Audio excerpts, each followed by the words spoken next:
Hello, YouTube, and it's time once again. It's this beautiful, beautiful Sunday evening, and it's time for another reaction and review. Tonight, ladies and gentlemen, I'm going to be checking out a movie from 2010, and that movie is Kick-Ass.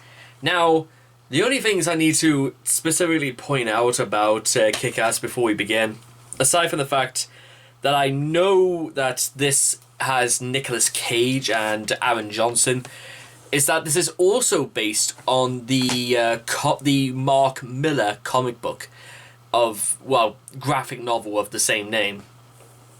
And even though I haven't read Mark Millar's novel, I heard a lot of good things about this movie when it actually was released back in the day. Except the only thing is that I've just never quite got really round to watching it. So I think it's time we put this another one of life's great mysteries to finally be solved. Don't you think? So, I mean, I don't know quite exactly if I'm even gonna what exactly I'm expecting to get into this, but I think all will be revealed, I think, very momentarily. So, I mean, good or bad, I want to find out, because I was in the mood of something a little bit more action-oriented. I mean, last week was pretty violent enough when we did Mississippi Burning, but let's see how brutal we can get. Because I heard Mark Millar, I do know his reputation as a pretty violent comic book writer or artist or whatever. But let's see how that's reflected. So, it's time to kick back, relax, and check out Kick-Ass.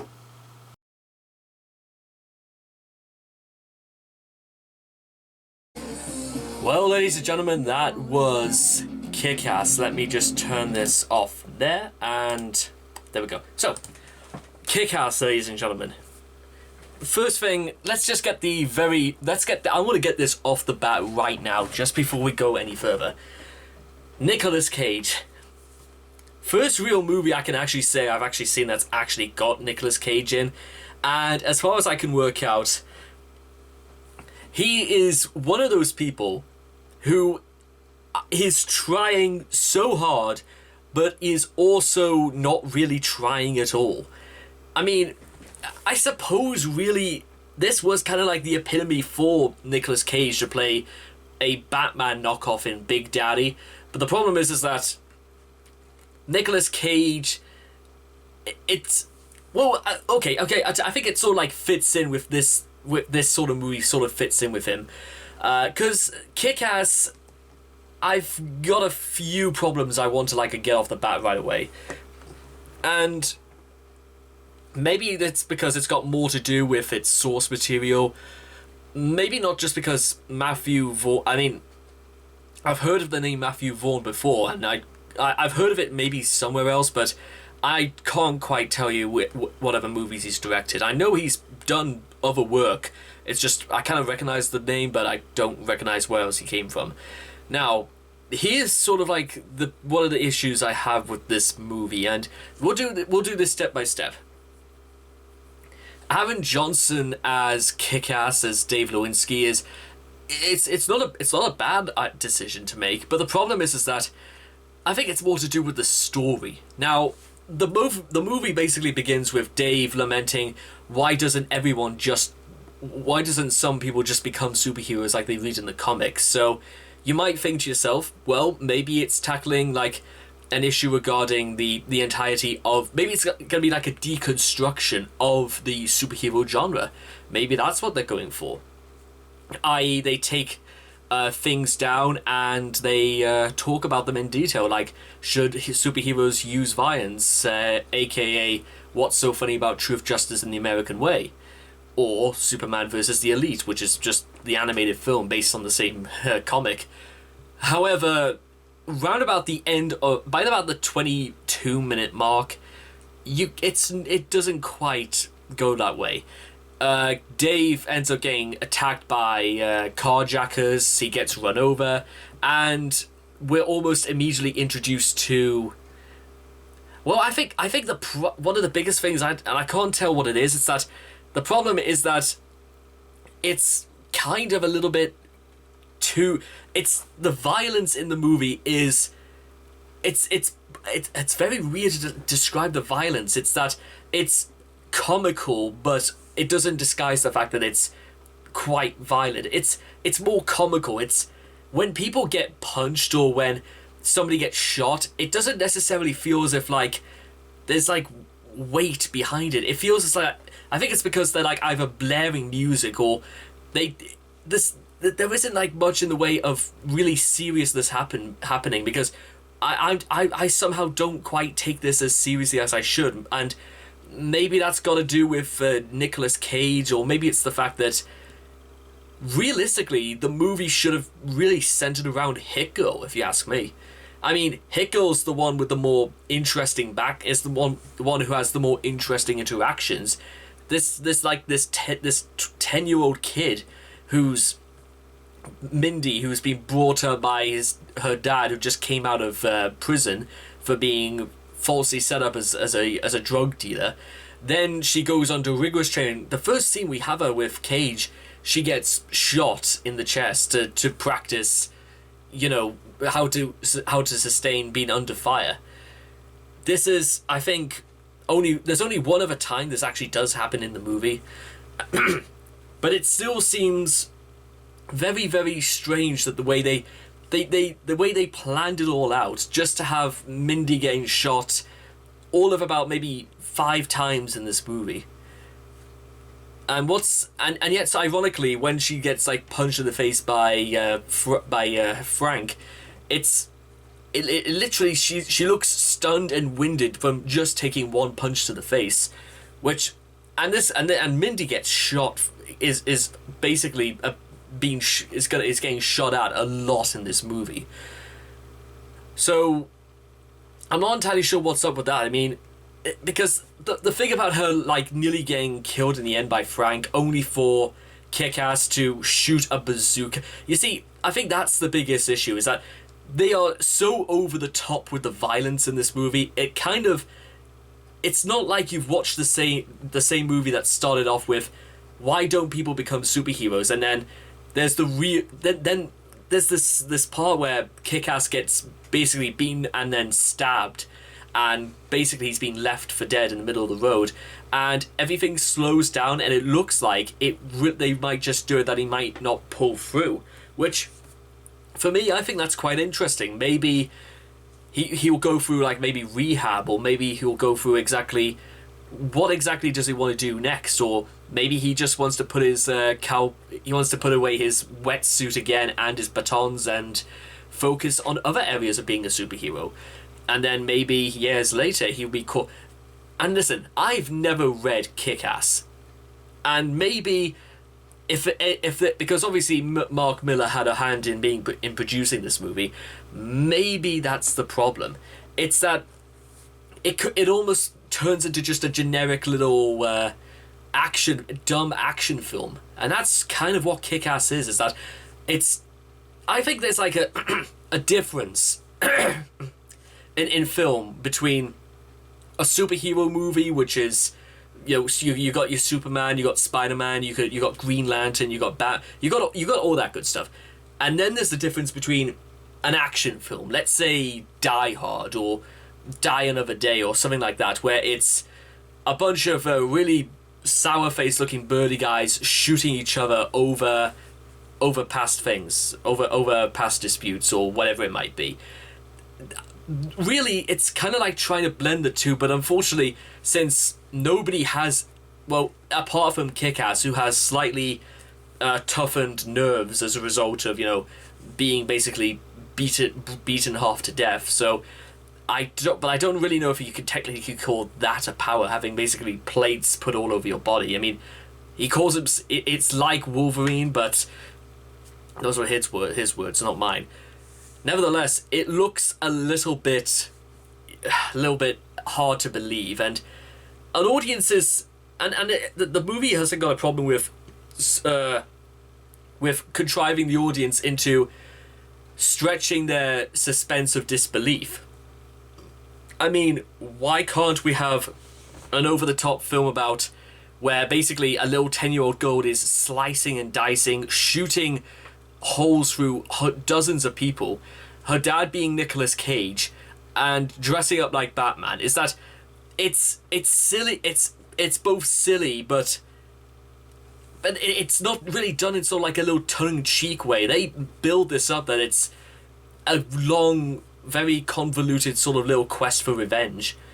And that really, getting back to what I was saying about this movie should have really been about Hit-Go, is that for the most, really, the rest of the movie, Kick-Ass is just kind of there for the ride. Even when Red Mist arrived, it's just like, well, Red Mist was only there just so Kick-Ass could lead him to Big Daddy and Hit-Go to be kidnapped by Frank's goons. That's really the whole point of Red Mist, and he's sort of basically out of the movie for the last like 40 minutes. I mean, and Kick-Ass, the only thing Hit-Go was the one who had to go through the building and shoot as though she were Frank Castle. And then it cuts this really weird sequence where, and it's not that the sequence is weird, it's that actually, you know what? Well, I'll explain this very methodically about what the problem I have with this is. That Kick-Ass is flying on a jetpack. He's got minis on his shoulders, and he basically does the thing where he just shoots and all the glass breaks and puts holes in just about 4 to 5 people on this floor. And there's some kind of opera music playing in the background, and by the time it's all over, it's kind of like how you would expect. It's just, let's put something beautiful in contrast with ultra violence, you might say. And then, strangely enough, when it all ends, you can hear this very audible round of applause, as though this was the 1994 Free Tenors live performance in Los Angeles. I'm pretty sure that's where they got that from, because I'm pretty sure that round of applause was not supposed to have been in that part. I'm pretty sure, because they tried to dub it out, but you could hear it as plain as day that it's still there, which might have just been a problem with editing. But the way they put music over every shot, that it's just kind of there to be flashy or a little bit, brutal. It's that we can't just sit back and just watch it. It takes us a little bit out of the action, because it doesn't look, and I think it's a bit of a dated sort of thing to do, to just put music or whatever it might be when there's something going on in a scene. If it's just to like establish like maybe exploration, or just to give us a bit of, I think it's because they keep doing this in the movie, is that they will put any music just when there's like an action sequence, or when they're just like transitioning away, or they're talking about something miscellaneous. Is that it's not the most investing of stories, because it's mostly just people shooting each other for nearly 2 hours, and that's for the lack of a word, I don't think that's particularly very interesting, and not very superhero-y. Not like, if I wanted to watch a superhero movie, I would watch it where, I don't know, there would be people doing extraordinary things, and you could do really, really creative stunts where, I don't know, you could have Superman like leaping from the ground, literally putting his fist through the moon. That's sort of creative. In Kick-Ass, it's just, let's put in as many over-the-top guns. Let's have these scenarios where basically just people getting beaten up. Let's just do the only really creative kill, aside from maybe Frank. The thing about Frank getting shot with a bazooka isn't really that interesting either, because you could have just replaced the line with "you're fired" and just shot him through the window there.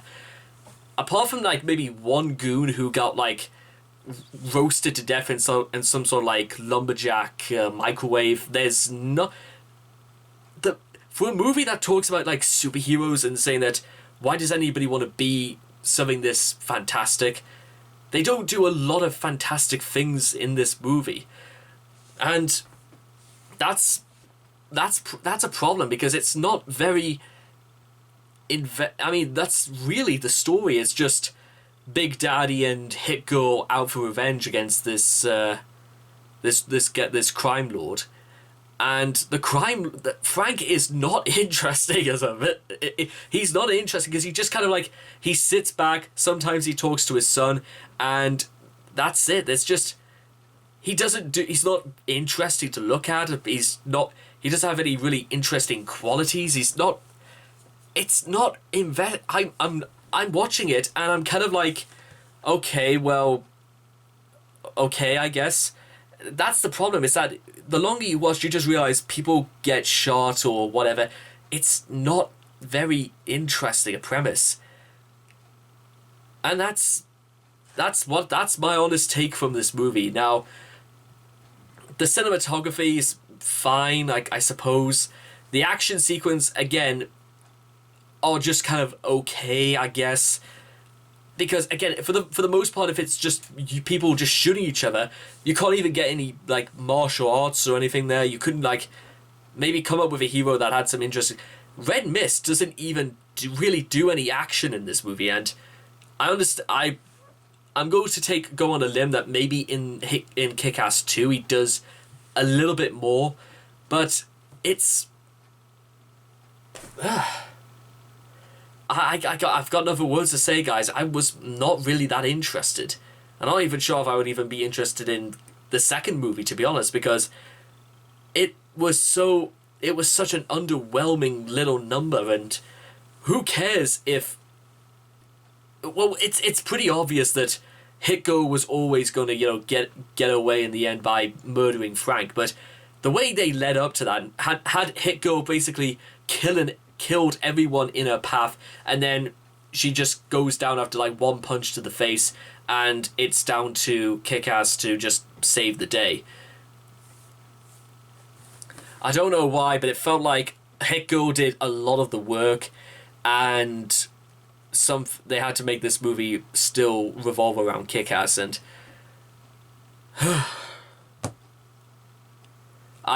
okay, so that's my honest to God take from this movie, is that just make this movie about Hit-Go, and you're gonna be you could be onto something by having a child basically revolve around being involved in mass murder and slicing people open and being an expert in butterfly knife skills or whatever it is, and knowing an AK-45 when she sees one.